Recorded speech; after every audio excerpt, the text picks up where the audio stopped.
2008, the largest, most complex, and most expensive machine ever devised by man was turned on. The Large Hadron Collider, or LHC, is a 17-mile-long ring of superconducting electromagnets buried approximately 300 feet beneath the ground near the city of Geneva on the Franco-Swiss border.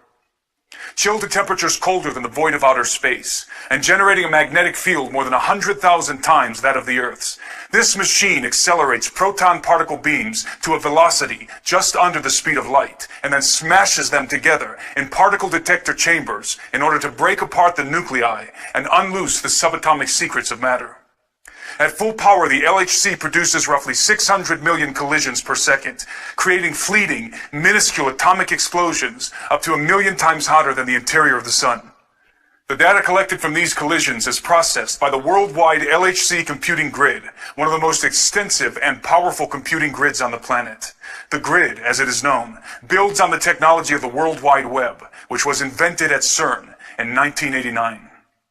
The Large Hadron Collider is the primary research instrument of the European Organization for Nuclear Research, otherwise known as CERN.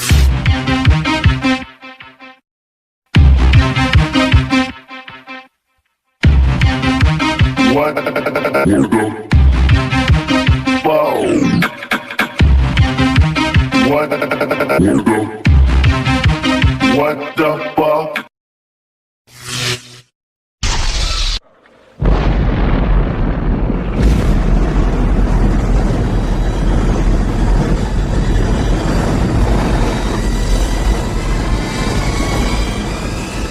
After the devastating detonations of Fat Man and Little Boy over Nagasaki and Hiroshima at the end of World War II, mankind was irrevocably thrust into the atomic age.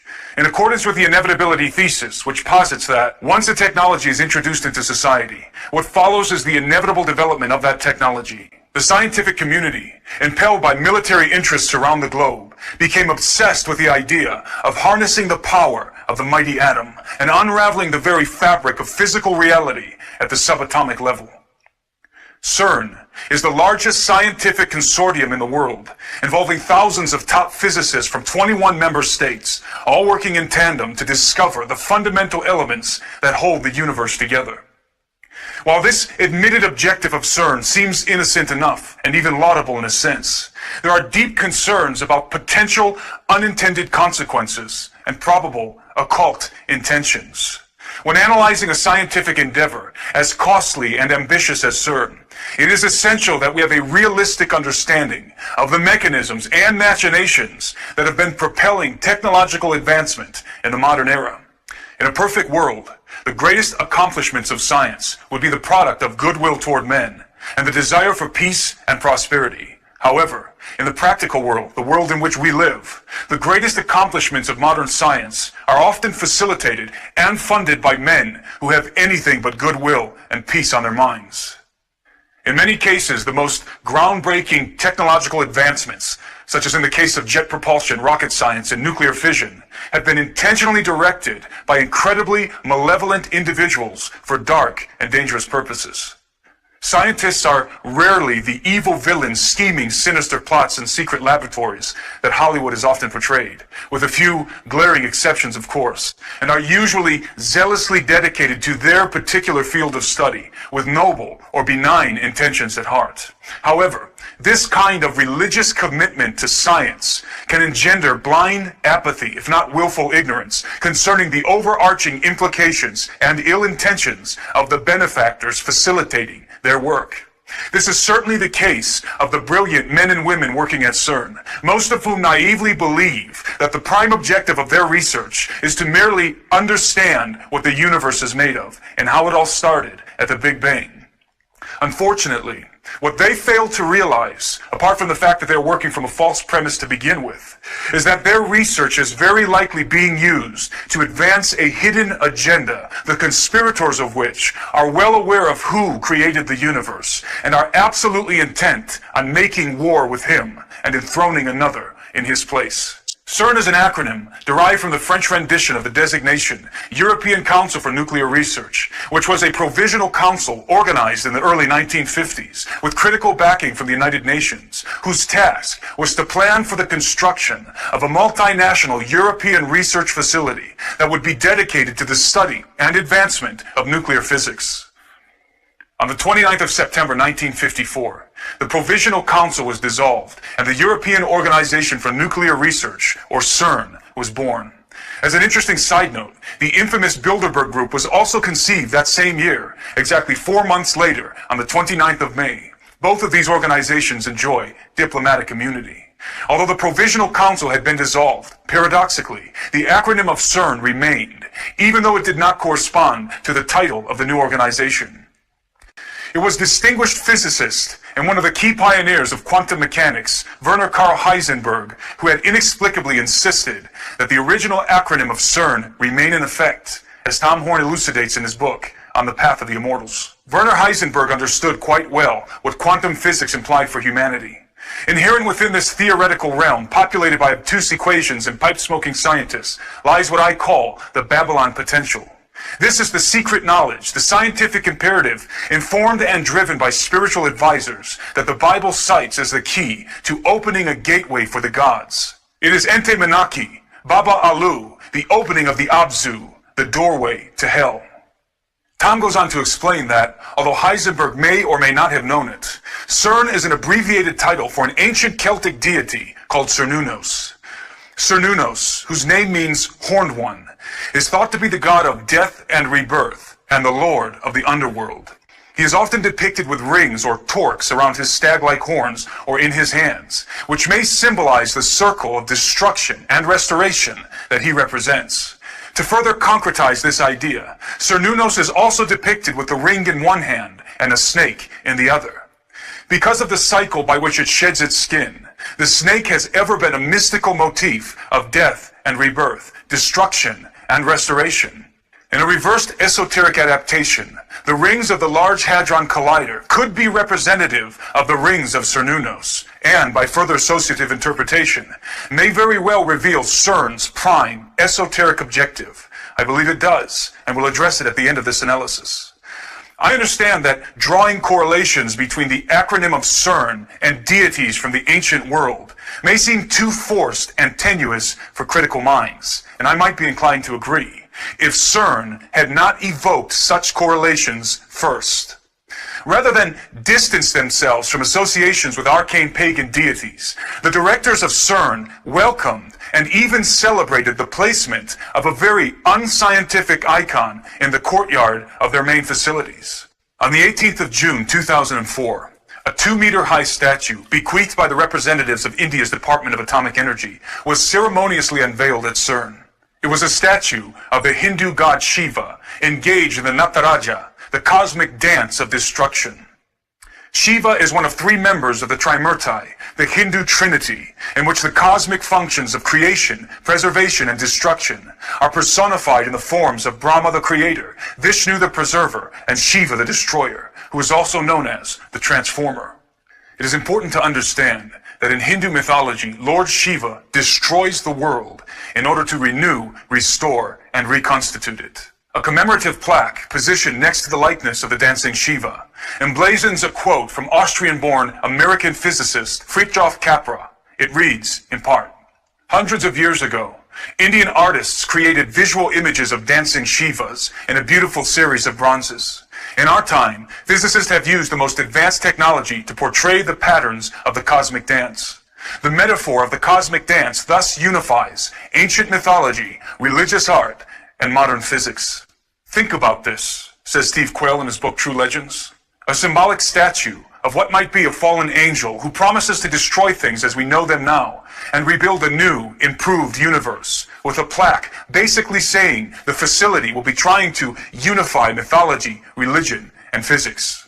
Skeptics will be quick to point out that the unifying of ancient mythology, religious art, and modern physics is only metaphorically represented in the dance of Shiva, and has no practical application in the scientific activities of CERN. Again, I might be inclined to agree, except for the fact that CERN has been deliberately encouraging the coalescence of mythology, art, and physics in very bizarre ways.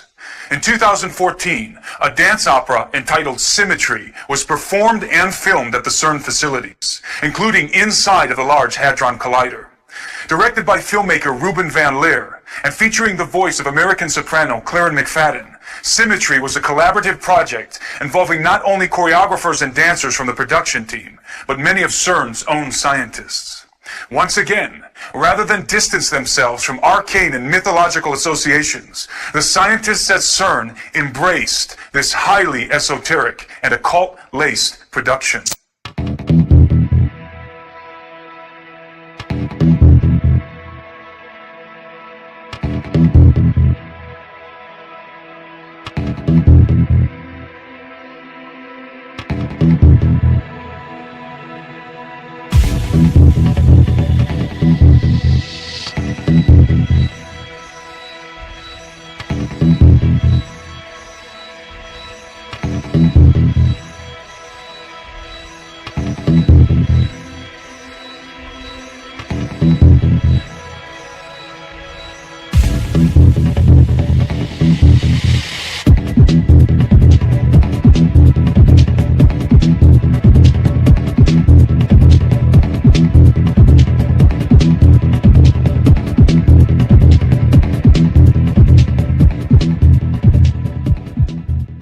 One could spend hours breaking down all of the deliberate esoteric insinuations in the trailer for the film alone. But in the interest of time, let me just point out one of the more obvious details. The name of the film's protagonist is Lucas, which also happens to be the actual name of the Slovakian dancer and choreographer who plays him. Without plunging too deeply into etymological roots, the name Lucas means bringer of light, and is in fact a derivation of the Latin term Lucifer. Of course, all of this could be purely coincidental, but given the overtly esoteric nature of the film, it is highly unlikely that the name of the main character is a consequence of happenstance, regardless of the filmmaker's intention. The truth is that the occult, art, and science have always been fundamentally entwined. The natural synthesis or symmetry that binds them is perhaps best illustrated in one man, Sir Francis Bacon. Bacon, who is widely considered to be the father of modern science and the primary proponent of the scientific method, which is the very underpinning of CERN, was himself an occultist, artist, and scientist. In fact, there is reason to believe that Francis Bacon is the true face behind the dubious mask of William Shakespeare. There is, in truth, no incongruity between the material and the metaphysical world, the physical and the spiritual. They are merely two sides of the same coin, both essential parts of the whole. When one penetrates deeply enough into what we call physics, one discovers, inevitably, the veil that separates these two realities. Occultists have always been aware of this fact. Even to Francis Bacon and his scientific contemporaries, many of whom were members of the mystery schools, deciphering the mechanisms of the material world was but the means to a far more important objective: to make contact with the entities lurking on the other side of the veil. This veil is often described as a dimensional doorway that allows access into realms beyond the perceivable world. The concept of unperceivable dimensions existing essentially in the same space we physically occupy is not only very probable, but also very widely accepted in the scientific community. Many top physicists are quietly hoping that the proton collisions happening at the Large Hadron Collider will puncture the fabric of our four-dimensional confine and allow us to peek through the keyhole, as it were, into another dimension or alternate universe. Some physicists have not been so quiet about this very real possibility. During a press briefing in 2009, Sergio Bertolucci, Director for Research and Scientific Computing at CERN, made the following curious statement. The Large Hadron Collider could open a doorway to an extra dimension, and out of this door might come something, or we might send something through it. There is no question that the scientists working at CERN hope to open a dimensional doorway. The real question is, what is the something that might come through when they do? Of course, for the particle physicist, the answer is simple. They hope to discover new particles that might exist on alternate dimensional planes. There is no doubt that this is the true and honest intention of the vast majority of physicists working at CERN. The problem is, as previously illustrated, that scientists, despite their best intentions, have always been little more than expendable tools in the hands of their benefactors. The pinnacle of science, for its elite occult practitioners, is not discovery, but contact.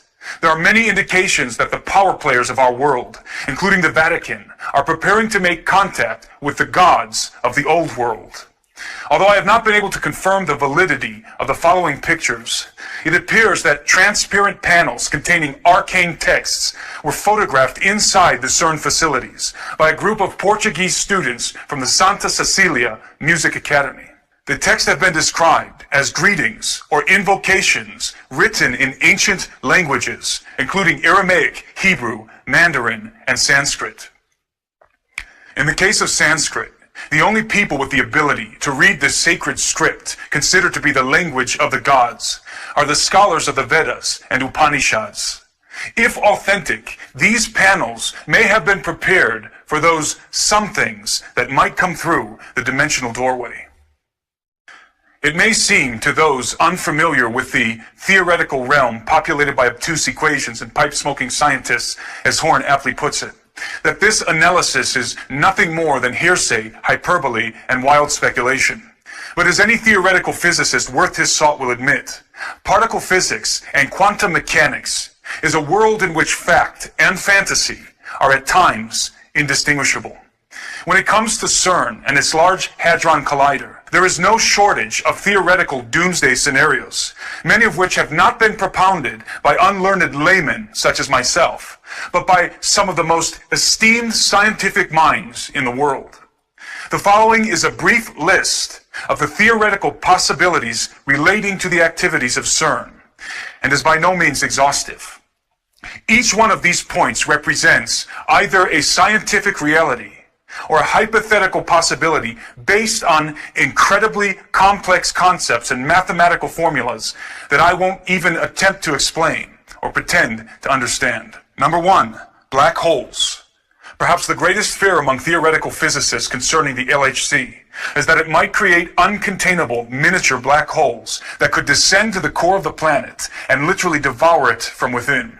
It is important to note that black holes are only theoretical constructs and have never been proven to exist. Black holes were first discovered as purely mathematical solutions of Einstein's field equations and are not necessary in Tesla's electric universe model. To date, black holes are science fiction. Number 2, antimatter weapons. Unlike black holes, antimatter is not theoretical. Not only can it be measured, but it is already being created and contained in the LHC, though in very small quantities for short periods of time, according to CERN. Antimatter has enormous explosive potential. A quarter gram of antimatter can produce an explosive yield equivalent to 5 kilotons of TNT. If CERN develops the capability to create and store significant amounts of antimatter, and some claim it already has, then highly destructive antimatter weapons will be developed. The advantages of antimatter bombs, for example, are very great, and that they could produce atomic-level explosions without residual nuclear fallout. Number 3, particle beam weapons. A directed beam of high-energy subatomic particles moving at extreme velocity, such as the ones produced in the LHC, is capable of obliterating matter at the molecular level. Particle beam weapons are already on the battlefield, especially in Black Ops warfare, and the research of CERN will certainly expand and refine their military application. Number 4, time distortion and stargates. It has been suggested that by colliding heavier subatomic particles, such as lead ions, which CERN will soon be doing, space and time could be distorted, creating what Einstein called a Rosen bridge or stargate, which is basically a wormhole between two different locations, dimensions, or periods of time. It has also been suggested that such distortions in the space-time continuum could lead to what has been referred to as the Groundhog Day effect, in which time folds back on itself, allowing manipulation of the past. Number 5, DNA sequencing and artificial synthesis. Since it is a fact that the synchrotron collider at Berkeley and Walnut Creek, California, was used to help sequence human DNA for the Human Genome Project, it is certainly feasible that the Large Hadron Collider could also be employed in a similar way, but with much more precise results. There is evidence to suggest that artificial human or human hybrid genomes have already been synthesized at collider facilities, including CERN. Number 6. Strangelets. Produced from a quark-gluon plasma soup, sometimes generated after high-energy particle collisions, strangelets are the most explosive substance in the known universe, and according to theoretical physicists, were responsible for the explosion at the so-called Big Bang. Contrary to popular belief, strangelets are not theoretical, but have been confirmed to exist at the Brookhaven National Laboratory located on Long Island, New York, where physicists working with the Relativistic Heavy Ion Collider, or RHIC, are attempting not only to produce strangelets, but to contain them. The potential gains of this endeavor for the military-industrial complex are self-evident. Because the LHC is a much higher energy collider than the RHIC, strangelet production and containment is even more feasible at CERN. There can be no doubt that in the best case scenario, the world is about to witness the most dangerous and potentially deadliest arms race in human history. However, there is something percolating in occult shadows behind the scenes that is even more disturbing than a super collider arms race. When the sum of possibilities is considered, what we have at CERN, ultimately, is the potential to develop weapons for waging war with enemies far more powerful than mere human beings. This is the Babylon potential to which Tom Horn refers, the ability to open the forbidden gates of the gods and make war with the hosts of heaven, as was likely Nimrod's objective in the plains of Shinar.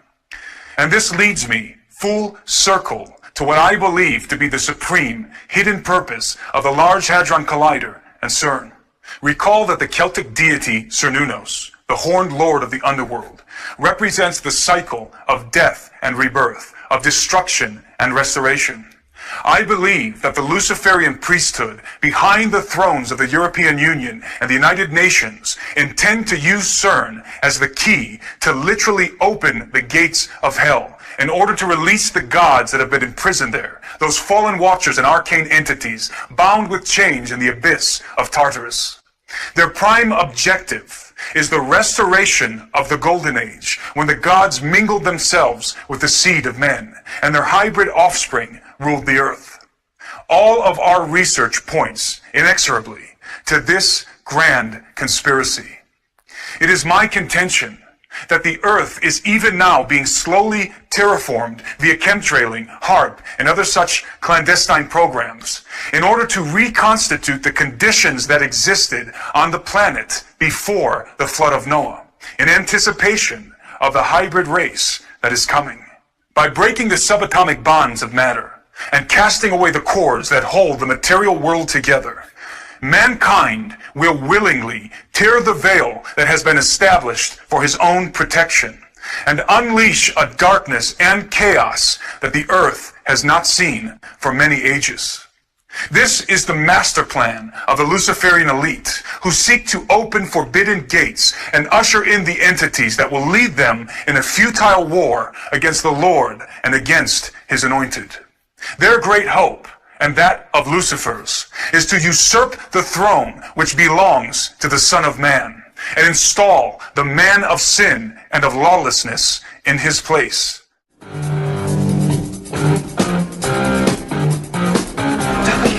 WTF, Gary?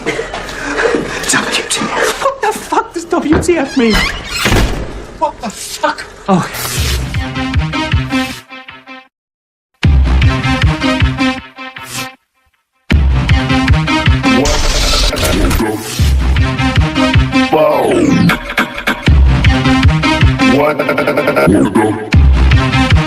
What the fuck?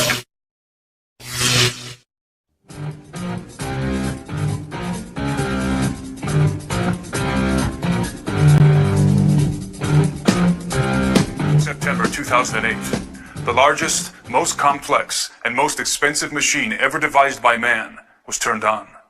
The Large Hadron Collider, or LHC, is a 17-mile-long ring of superconducting electromagnets buried approximately 300 feet beneath the ground near the city of Geneva on the Franco-Swiss border.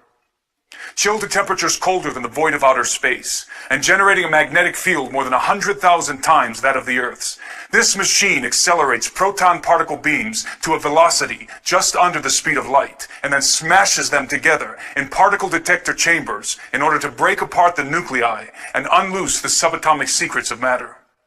At full power, the LHC produces roughly 600 million collisions per second, creating fleeting, minuscule atomic explosions up to 1,000,000 times hotter than the interior of the Sun. The data collected from these collisions is processed by the worldwide LHC computing grid, one of the most extensive and powerful computing grids on the planet. The grid, as it is known, builds on the technology of the World Wide Web, which was invented at CERN in 1989. The Large Hadron Collider is the primary research instrument of the European Organization for Nuclear Research, otherwise known as CERN.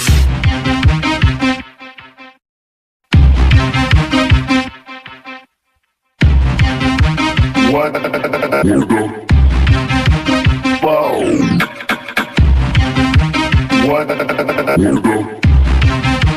What the fuck?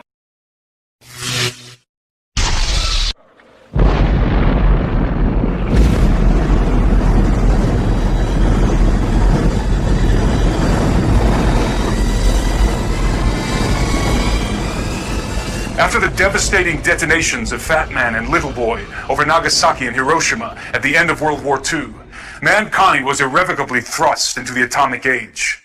In accordance with the inevitability thesis, which posits that once a technology is introduced into society, what follows is the inevitable development of that technology. The scientific community, impelled by military interests around the globe, became obsessed with the idea of harnessing the power